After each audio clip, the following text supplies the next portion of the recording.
हम सबने एक शब्द सुना है, इसका नाम है परफॉर्मिंग आर्ट्स या परफॉर्मिंग आर्ट, जो भी। एक हमने शब्द और सुना है, उसका मतलब है स्पोर्ट्स। परफॉर्मिंग आर्ट का मतलब होता है जहां पर कोई भी एक ऐसी आर्ट है जिसको कि आप जो है बैठ के परफॉर्म कर रहे हैं, फिर कहीं पे भी परफॉर्म कर रहे हैं। स्पोर्ट्स क्या है, कौन बताएगा? स्पोर्ट्स खेलना, खेलते हैं। क्या स्पोर्ट्स परफॉर्मिंग आर्ट है? क्योंकि इसमें भी हम एक्शन तो कर ही रहे हैं, कुछ ना कुछ तो कर ही रहे हैं। कौन बताएगा? है, तुमने बोला है, सोच रहे हो? यस, बोलो। क्या स्पोर्ट एक परफॉर्मिंग आर्ट है? यस सर, क्योंकि भी परफॉर्मेंस है। यस है। गलत, नहीं। स्पोर्ट परफॉर्मिंग आर्ट नहीं है। बहुत सारी सिमिलैरिटीज हैं दोनों में। बॉडी का इस्तेमाल होता है, एक्शन का इस्तेमाल होता है, एनर्जी का इस्तेमाल होता है, बनाना टिमकाना, बहुत सारी चीजें होती हैं, लेकिन स्पोर्ट परफॉर्मिंग आर्ट नहीं। पूछो क्यों? पूछो क्यों? देखो, सचिन एक मैच खेल रहा है। सचिन भाई साहब ने, इंडिया पाकिस्तान का मैच चल रहा है, सचिन जी मैच खेल रहे हैं, बहुत बढ़िया सा मैच खेल रहे हैं, ठीक है। आपका एनर्जी लेवल बिल्कुल हाई है, आप बहुत खुश हैं, इंडिया मार रही है, तोड़े पड़ी है। सचिन के 99 बन चुके हैं, ठीक है। सचिन आउट हो गए। अगर आपका फोकस सिर्फ सचिन है, मैच हटा दो, मैच हो, आपका फोकस क्या है कि सचिन 100 बनाएगा। आपका फोकस ये है, यानी सचिन ने जब खेलना चालू करा, यानी आप खुश हो रहे हैं, क्योंकि आप खुश हैं, सचिन 100 बनाएगा, वो भी क्रीज पे टिका हुआ है। सचिन आउट हुआ, अब दुखी हो गए, दुखी, यानी इमोशन जो स्टार्टिंग में बिल्ड हुआ था, वो एक झटके में था। उस इमोशन का ग्राफ ये नहीं था, क्योंकि सचिन के साथ ऐसा नहीं हो रहा कि हल्का सा आउट हो गए तो अंपायर ने छोड़ दिया, नहीं एक और चांस दे रहे हैं, फिर हल्का सा आउट हो गए, नहीं एक और चांस दे रहे हैं। तो लाइक आपका इमोशन ग्राफ कुछ ऐसा नहीं जा रहा है कि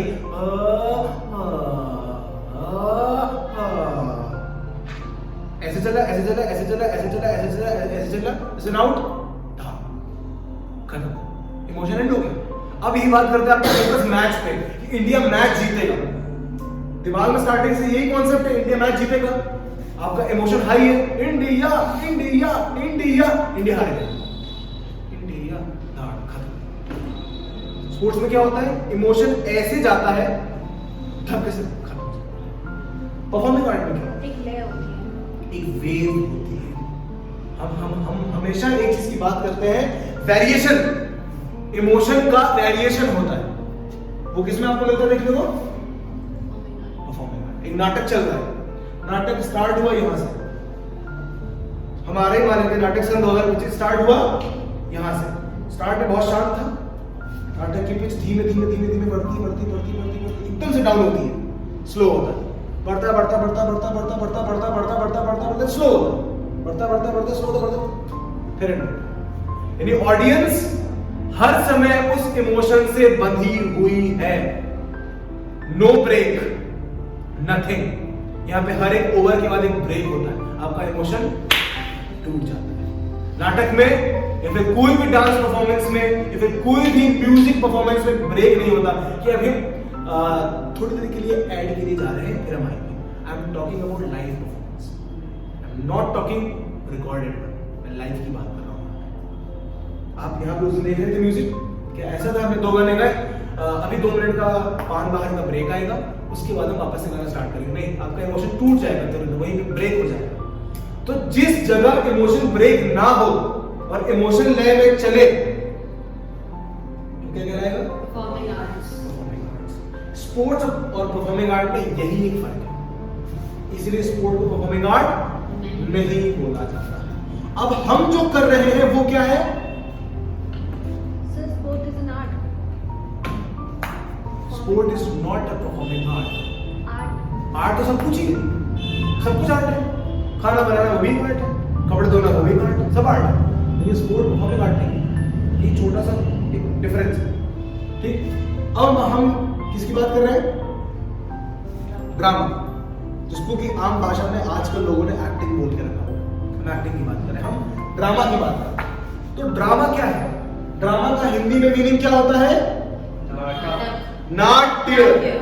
नाटक होता है प्ले, दिस इज नाट्य। ड्रामा का बेसिकली मतलब ये था, ड्रामा को ये सोच के लाया गया था कि जो हमारे यहाँ दो टाइप के कंटेंट होते हैं, फिक्शनल और नॉन फिक्शनल, उनको एक लाइव परफॉर्मेंस में, जिसमें कि वर्बल एक्टिविटीज हैं, डायलॉग्स हैं, इमोशंस हैं, बॉडी जेस्चर्स हैं, उनमें पोर्ट्रे किया जा सके।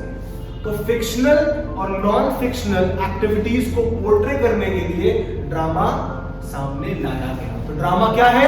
ड्रामा इज अ एक्टिविटी जहां पर नॉन फिक्शनल और फिक्शनल दोनों टाइप के कंटेंट्स को दिखाया जाता है। अब बात करते हैं नाट्य या नाटक में कौन कौन सी अहम चीजों का इस्तेमाल किया जाता है।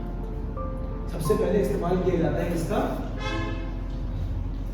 वॉइस, आपकी आवाज का, ठीक, वॉइस, आपकी आवाज का इस्तेमाल किया जाता है। फिर इस्तेमाल किया जाता है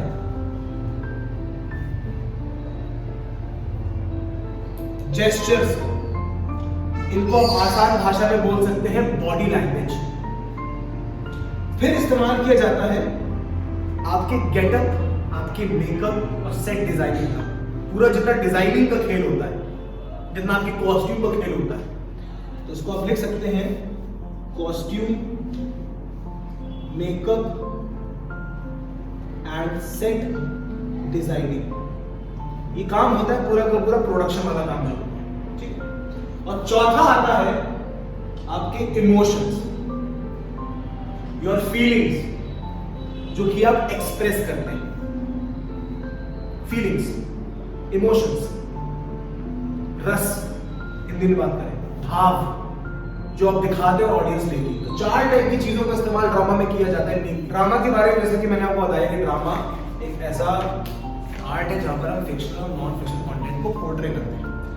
अब ड्रामा दो टाइप के, दो महान ग्रंथ कह लो या दो सबसे बड़े फॉर्म कह लो ड्रामा के, जो पूरे विश्व भर में प्रसिद्ध है, उनके बारे में बात करेंगे, उनका नाम बताएंगे, बात आगे की क्लासेस में करेंगे। दो टाइप के ड्रामा बहुत फेमस है और इन ड्रामा को लेके बहुत बहस होती है कि कौन सा पहले आया, कौन सा बाद में आया, है ना, किसने किसको कॉपी करा, किसने किसको कॉपी नहीं करा। दो टाइप के ड्रामा थे, एक था आपका ग्रीक ड्रामा और एक था आपका इंडियन क्लासिकल ड्रामा, यानी जिसको आज हम बोलते हैं संस्कृत थिएटर या इंडियन थिएटर, या उसे नाट्य शास्त्र के रूप में जाना जाता है। बहुत सारे नाट्य शास्त्र एक ग्रंथ है, जाना जाता है उसे इंडियन क्लासिकल थिएटर या फिर संस्कृत थिएटर। उस समय हमारे यहाँ संस्कृत भाषा का इस्तेमाल होता था, तो संस्कृत थिएटर के रूप में उसे जाना जाता है। असल में जो रूट है, जो बेसिक है, जो ओरिजिन है, वो यहाँ से हुआ है। तो बहस का मुद्दा है, बाद में बात करेंगे। अभी जो हमारा कोर्स चल रहा है उसमें बात करेंगे इंडियन क्लासिकल थिएटर के बारे में। हम बात करते हैं कि ड्रामा के भी स्टाइल होते हैं। ड्रामा का स्टाइल होता है, क्या होता है? ड्रामा का स्टाइल होता है। इसको अगर आप और आसान शब्दों में समझना चाहते हैं, इसे आप बोल सकते हैं जॉनर। जॉनर, उस नाटक का, उस नाट्य का क्या जॉनर है। तो पहले इंडियन क्लासिकल थिएटर के हिसाब से चार टाइप के ड्रामा स्टाइल हुआ करते हैं। पहला द एनर्जेटिक, जहां पे वो चटक पटक बहुत ज्यादा है, ठीक है, बहुत ज्यादा उसमें जोश है उस नाटक में, ठीक है, बहुत ऐसे म्यूजिक का इस्तेमाल हो रहा है जो कि बहुत ही ज्यादा जोशीला है, ऐसे बॉडी जेस्चर का इस्तेमाल हो रहा है जो बहुत ही ज्यादा जोशीले हैं, ऐसे कपड़ों का इस्तेमाल हो रहा है जो बहुत ही चटक वाले हैं, ठीक है, ऐसे डायलॉग का इस्तेमाल हो रहा है जो कि ऑडियंस में जोश पैदा कर रहे हैं। ऐसे नाटकों का जो जॉनर था उसे क्या बोलते थे? उसमें दी एनर्जेटिक ड्रामा स्टाइल की बात हो रही है। ड्रामा स्टाइल और टाइप ऑफ एक्टिंग में फर्क है। टाइप ऑफ एक्टिंग एक एक्टिंग का पार्ट है कि एक्टिंग ऐसे ऐसे ऐसे ऐसे होती है, ये ड्रामा का पार्ट है कि जो नाटक बनता है, जो नाट्य बनता है, उसका जॉनर क्या होता है। एक्टिंग तो उसके अंदर होती है ना, उस जॉनर के हिसाब से। ये ड्रामा का पार्ट है। समझ आया? दूसरा आता है दी ग्रेसफुल। ग्रेसफुल, इस नाटक में ग्रेस बहुत ज्यादा है। ग्रेस मतलब सर सौंदर्यता, बहुत ही शांत चल रहा, बहुत ही सुंदर और देखने में ना मन एकदम लाइक मोहित हो जाए, लुभावित हो जाए। हम उसे जैसे नहीं आप बोलते हो कि कहीं आप कहीं जाते हो, बाहर जाते हो, कोई चीज को देख के बहुत ही ज्यादा मोहित हो जाते हो, वो ग्रेसफुल चीज ही तो होती है।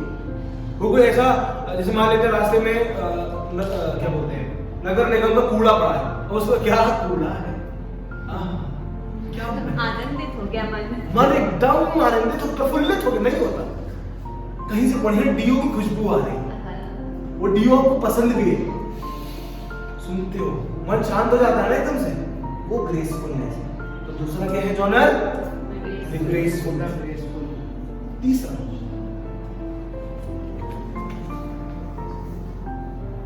The subtle.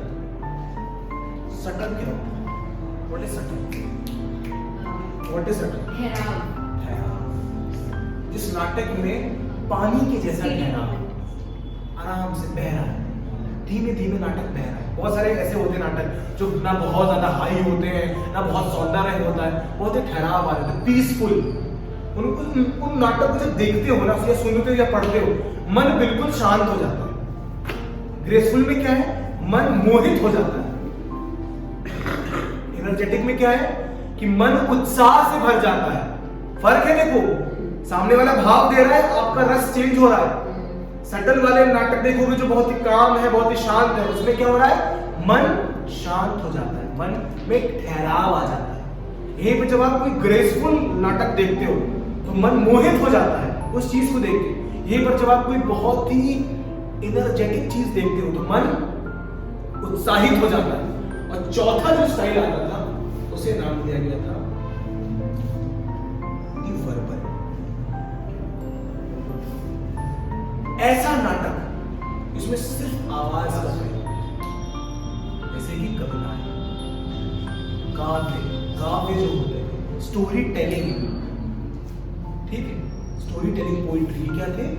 आवाज, सिर्फ आवाज का खेल था, कुछ नहीं बोलेगा, कोई कॉस्ट्यूम नहीं करते, कोई वो चीज नहीं, आवाज से पूरा करेगा। क्या हो गया? चार कौन कौन से जॉनर थे उस टाइम पे? The verbal, the energetic, the graceful, the subtle। आज के टाइम पे और भी आ गए, ट्रेजेडी आ गया है, कॉमिक आ गया है, ठीक है, लेकिन सब कुछ इन्हीं के अंदर ही है। ट्रेजेडी भी जो आता है वो आपका एनर्जेटिक के अंदर ही तो आता है मैक्सिमम। कॉमिक जो आता है वो आपका सटल के अंदर आता है, क्योंकि सटलनेस वाली होती है आज की कॉमेडी। खेल गए, बातों बातों में खेल गए और लोग हंस दिए, सरकाज़म। वो ज्यादातर आपको सटल के अंदर ही आता है।